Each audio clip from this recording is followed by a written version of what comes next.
Sveiki, aš Rūta. Džiaugiuosi, kad esate čia. Mano troškimas – padėti žmonėms geriau pažinti Dievą, Jėzų Kristų ir Šventą Dvasią per Dievo žodį, kurį Jis mums išreiškė per Bibliją. Kviečiu keliauti kartu.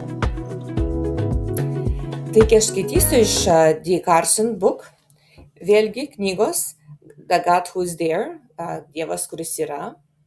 Ir dabar skaitysim puslapį 12 ir 13 ištraukas iš tų knygų, kas yra svarbiausia išrinko. Ką jis rašo būtent. Šiame pirmajame skyriume apmąstome Dievą, kuris viską sukūrė. Pradėsime nuo pirmosios Biblijos knygos, vadinamos pradžios knyga, Genesis. Biblijos knygos suskirstytos į skyrius ir eilutes. Tai reiškia, kad atvertę Bibliją bet kurioje vietoje pamatysite didelį skaičių, tai skyriaus numeris. O po to keletą mažų skaičių, tai eilutės.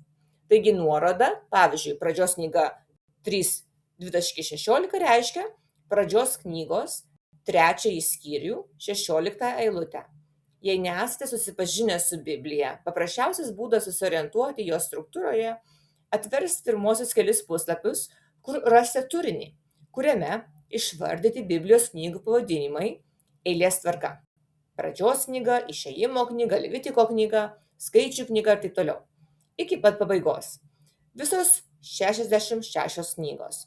Tada galėsite rasti puslapio numerį, kad surastumėte knygą, o atvertę tą knygą rasite skyriaus ir eilutės numerius.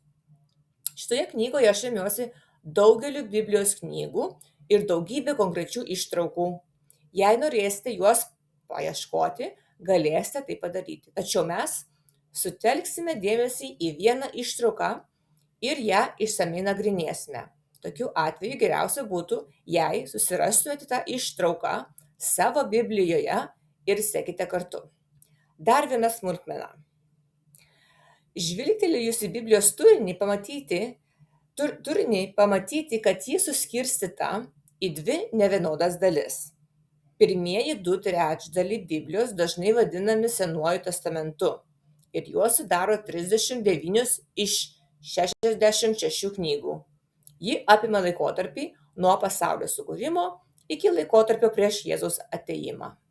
Paskutinis trečdalis maždaug Biblijos vadinamas Naujuoju testamentu ir jį sudaro likusios 27 knygos. Jis prasideda nuo Jėzaus ir nuosekliai sutelkia dėmesį į jį. Visos Naujojo testamento knygos atsirado per pirmuosius 100 metų po Kristaus gimimo, nors jose esanti medžiaga taip pat nukreipia į pačią istorijos pabaigą. Kalbant apie sąvokas, Senasis testamentas ir Naujasis testamentas, jos bus paaiškintos vėliau šioje knygoje. Iki kito karto.